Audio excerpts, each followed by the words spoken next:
Ay, yung malagkit niya. Wow. Ayan o.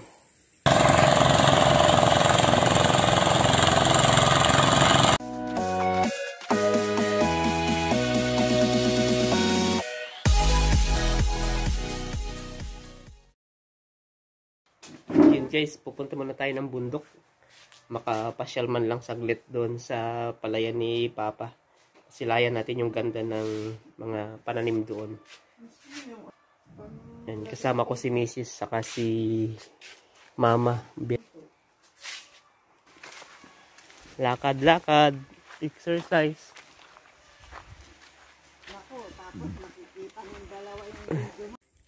Palayan ng kapitbahay. Ang ganda din oh.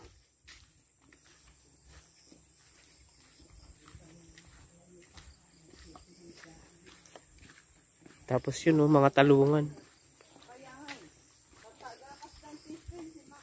So dito kami dadaan, liliko kami. Kasi iiwas kami doon sa malalim na ilog. Doon kami dadaan, doon, tulay doon. Sa malayo. Ikot doon. Dapat dito lang kami dadaan, papunta doon.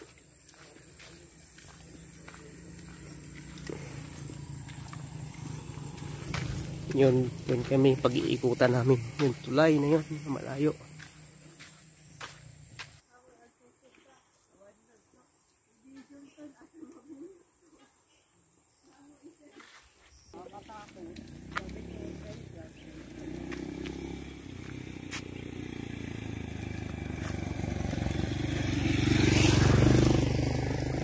Yan, dyan tayo dadaan guys.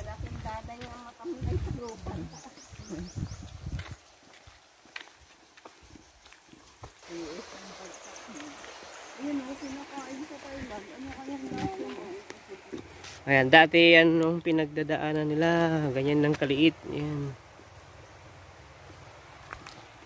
Ito, ginawa. Kaya lang, nasira ng bagyo.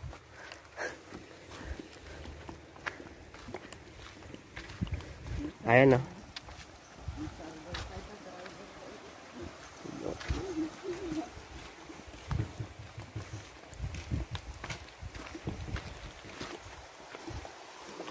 Yan. Diyan yung mga kasama ko sa Baysa, nagpa-picture sila noon nung kinasal kami ni Mrs.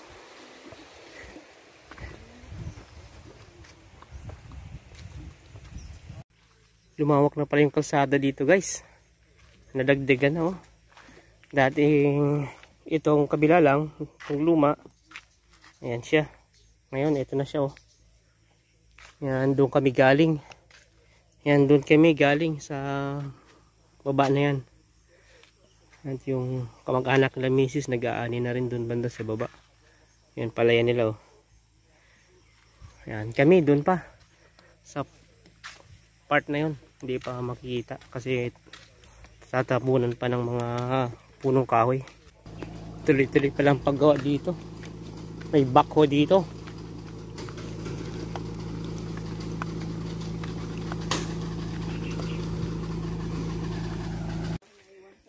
At dito na kami sa bukid ni Papa.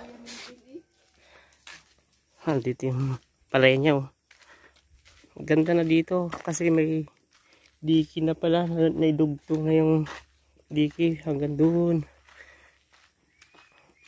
Kaya pag pumunta yung aming service dito, ayan, maganda na. Oh, hanggang dyan yung simento. Pero pwede pa siya mag-park dito.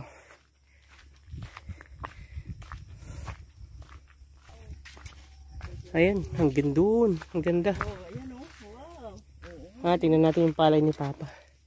Ayan, ito na yung lupa niya. Ayun, ayan oh, ready na para anihin.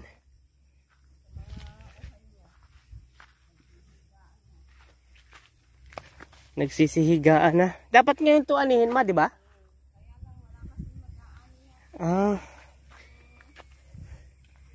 Nagsihigaan na guys. Sobrang hinog na siya. Dapat ngayon aanihin to eh. Dahil nga wala daw available na mag-aani. Kaya hindi na ituloy yung pag-ani. Gandun yan. Ayan. Ano.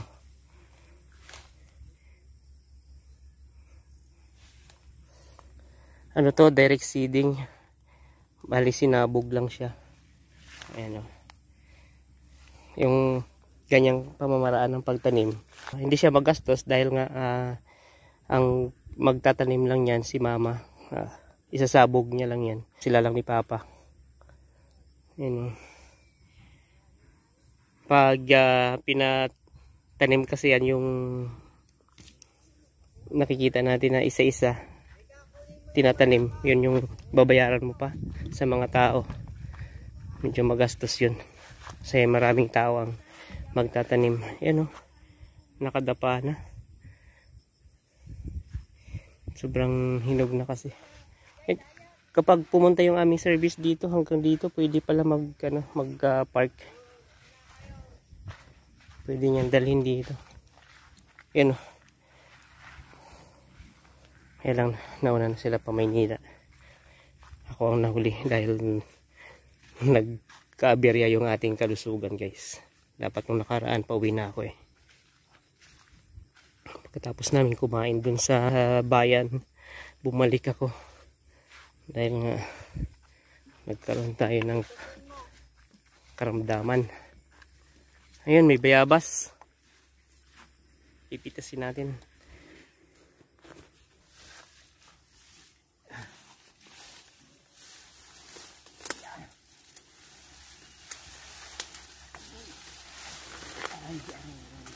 Nag-iisa. Isa lang. Ang bango. Ay po. Ay. Bubot pa. Ay, bulok na isa. Ito, bulok na. Ay no, ang dami. Ito pala. Sa ilalim. Oh, yun. Bulok na to. Ay, ito. Sobrang hinog naman ah. Sobrang hinog na to. Overripe. Tapon mo na.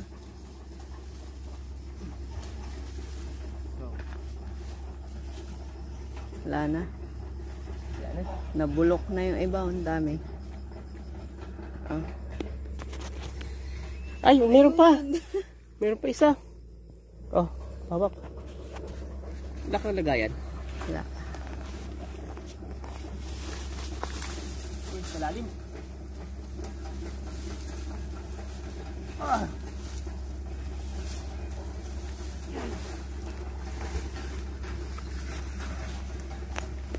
Okay.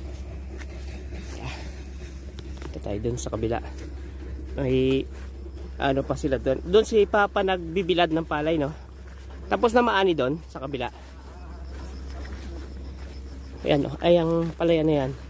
Sa pinsan naman nila misis yan. Yung part na yan dyan. Ito kila misis pa to. Yan. Yan. Yan. Pag nagtatanim, nagpapatanim sila biyanan, nagsishare lang kami ng mga panggastos financial para pagdating ng anihan, pag nagpakiskis ng palay, yan, meron kaming libreng bigas. Ayos na. Hindi kami bumibili ng bigas, guys, kasi nga ito meron pala yan si biyanan. Nagsishare lang kami. Ayan, alaga ni Papang kalabaw.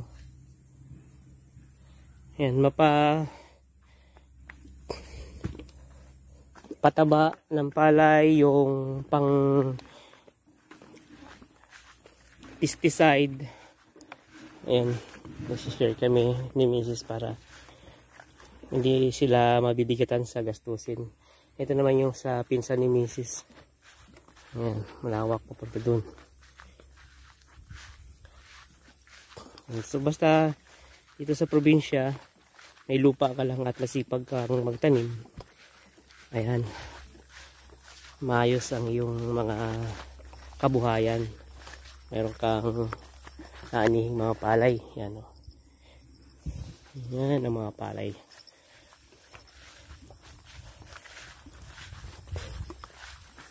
Ang papunta dun.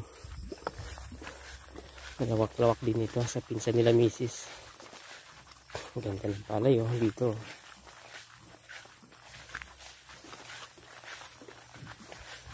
Ang bango. Bango ng palay.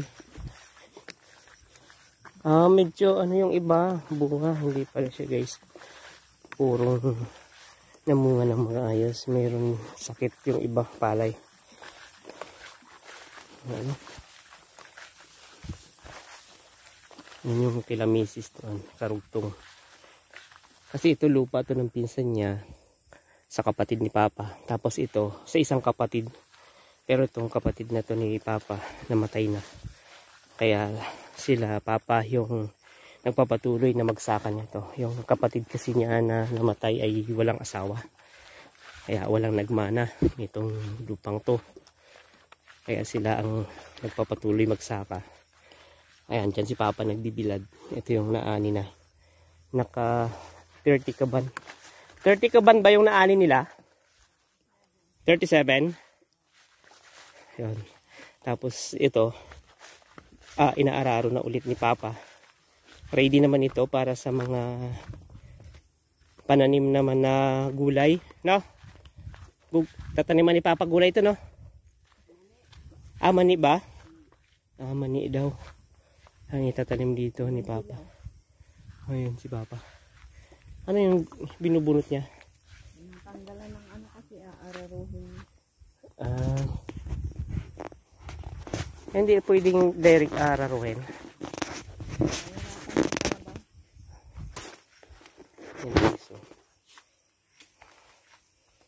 Yan ang ating farm dito sa La Union.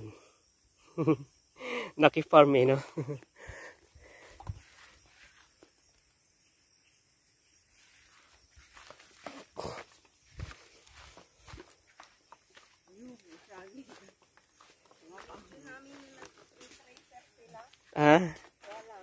Yung saging. Kaya lang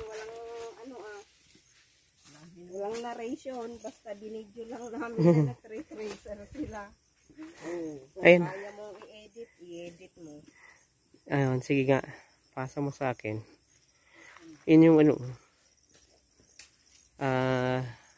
Mga saging doon ni Papa. Yung mabababang saging lang yan. Pag nahinog yan, hindi siya dumidilaw. Ayan o. Green lang siya. Yan. Kita natin ng malapitan. Yan. May anihin pa doon? Ayun o. Ano yan? Parang ano din yan pa? Ganito din pa tubig o ano yan? Hindi, direct seeding. Direct seeding din. Direct seeding na patubig o sahod ulan tong? Yung sahod ulan yung nandun sa part na yun? Ito yung video ng ano. Puntahan ko nga doon. Sahod ulan pala doon. Paano ipapasa sa kanya? Ito, tingnan mo. Patingin. Video namin nung nag-tracer sila. Oo. Ayan. So papakita natin yung pag-tracer kung paano na yan ginawa. Ayun pala, ang ganda nung time na yun na inaani. So papakita natin yan sa ating video. Punta natin yung direct seeding dito ni Papa na malagkit. So ito ay hindi na ito pinatubigan yung dyan sa part na yan. Tas yan.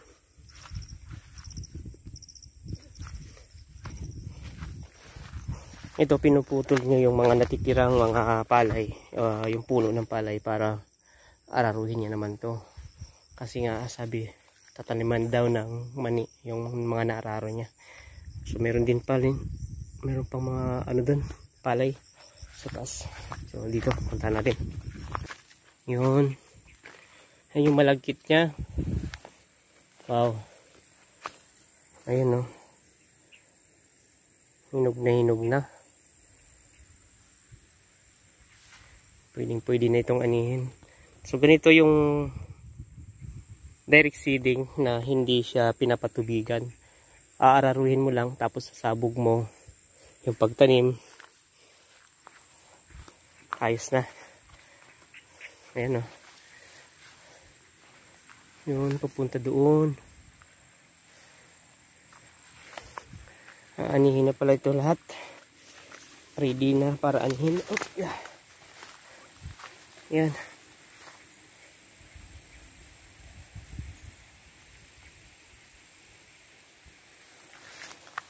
Kubo na isa dito. Oh, nagsidapaan dahil nga yung ganyang dumadapa, maano kasi to, matatangkad o matataas sila. Kaya nagsisidapaan, siksik pati sila. Yan. Siksik. Nakasiksik sila kaya yung katawan nila hindi ganun ka lalakas, hindi ganun ka tataba yung katawan nila. Kaya yan nagsisidapaan. Ayun o. Lalo pag ganitong maulan. Yan guys. Medyo may kahirapan na pag inani yung ganitong dumapa. Pero sa ganito na konti pa lang naman, medyo okay pa. Pero doon sa malawak na talaga na nakadapa, ayun ang medyo matagal anihin. So, puntahan pa natin doon, pero dito tayo daan sa baba. Yan guys. Doon ako galing kanina. So umikot lang ako doon sa baba. Yan. Tapos yan. Papunta dito. Ito yung kabila nung pinuntahan ko doon kanina. Nung nakaraang taon ko na vlog, ang part na to, tinamnan to ni Papa ng mga gulay. Mga sitaw. Dito ako nanguha ng mga sitaw na yon. Tapos ito, naararo na naman niya ulit. Yan. At mayroon din doon. Malagkit pa din. Yan. So malaki-laki pa yan. Malawak-lawak pa yan guys. Yan, puntahan ko din doon. Yun oh. Nagsidapaan. Medyo marami yung damo. Yung part na yun. So punta natin. Yun oh.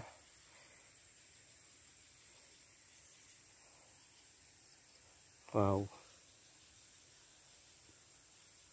So nakakamiss yung ganitong klaseng lugar. Ganitong klaseng katahimikan. Nung bata pa ako, ganito lang yung buhay namin sa bundok. Simpleng pamumuhay, pero pag masipag ka at marami kang tanim, ayan, maganda. Maraming aanihin. Ayan o.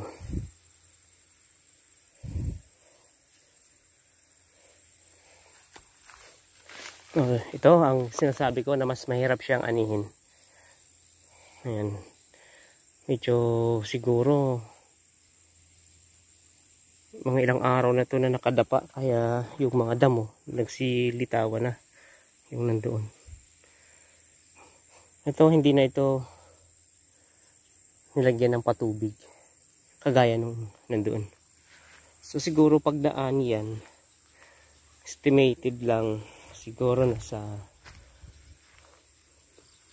maabutin siguro ng 20 kaban yan. Yan. Papunta dito. Basta 15 to 20 yan. Mga ganyan yan. Ganyan karami yan. Yan. So balik na tayo doon sa baba. At may mga pananim si Papa dito ng mga gulay. Ito yung tinatawag na kadyos. Yan. Wala ito sa bahay kubo. Yung kadyos, hindi nabanggit yun doon. Ang nasa bahay kubo lang sitaw, bataw, patani, kondol, patula. Pero itong kadyos wala yan. So hindi pa natin makikita ng bunga kasi bata pa siya. Pero ito malapit na yan. Mamulaklak ito.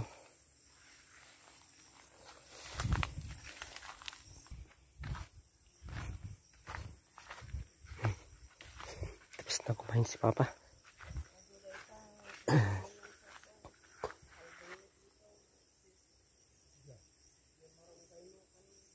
A few inches later. Dito tayo sa kubo ni Papa. Ayun o. Yung mga ibang palay o. Nagsidapaan o. Yun.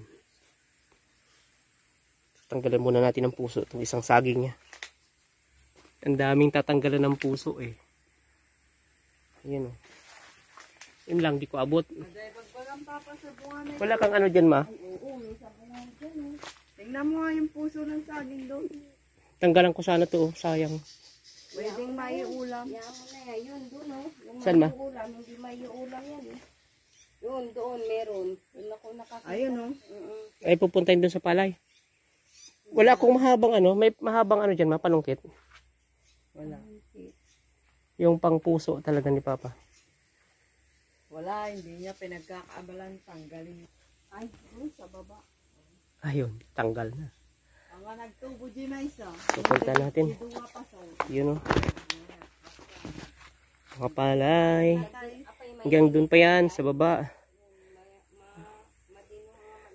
So, punta natin yung puso ng saging doon. Tanggalan ko. Puso, pang ulam, pang gulay.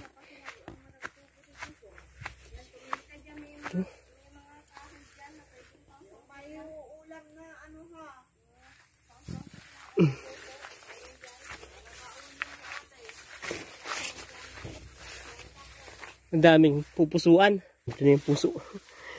Tanggal ko doon. Oh.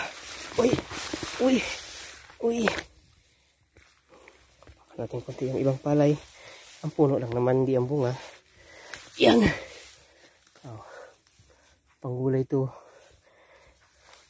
Ito to, dato ni Mrs. Kakainin ng aming anak. Ayun. Ah!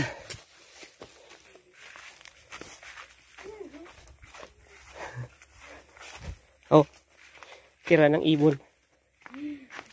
Oo, tira na. 3 piraso ang natira. Ay guys, pauwi na tayo. Ayun yung aming kambing. Oh, nandun. Yun oh, nandun.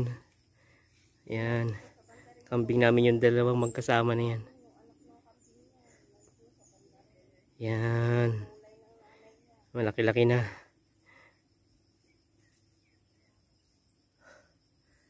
Yan. Uwi na kami ni Mrs. Medyo masakit na yung init sa balat. Ayan, nakapag pasyal na tayo sa palayan ni Papa. Ay, nakapagsilay din ng magandang kapaligiran sa bundok.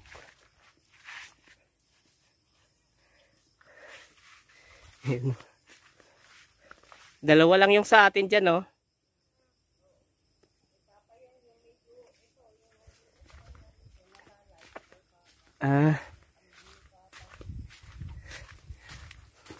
Ang bait ng kambing na yan. Hindi kinakain yung mga palay. Yung pag ibang kambing yan, ako. Kakainin nilang palay. Pag ganun. Sige ma. Punta si mama doon sa bundok. Sa Payaw. Bibili siya ng tugi. Paborito ni Ate Ed yan eh. Tugi. Ayan. Kami na lang ni Mrs. bababa. Pinutulan ng sanga o naputulan. Ito, kasoy. Kasoyan niya eh. Namumulaklak na. Naputol yung sanga niya. Malago itong ano na to eh. Kasoy na to eh. Noon. So guys, hanggang dito na lang ang video namin. Ayan, panoorin nyo pala yung time na sila ay naggapas ng palay. Yung tinitracer nila. Ito, yan. Panoorin nyo na lang. Ito pala yung ating dala. Yan. Saging. Dinagay ko yung tubig sa loob. Yan, may dala din si Mrs. na saging. Yan o.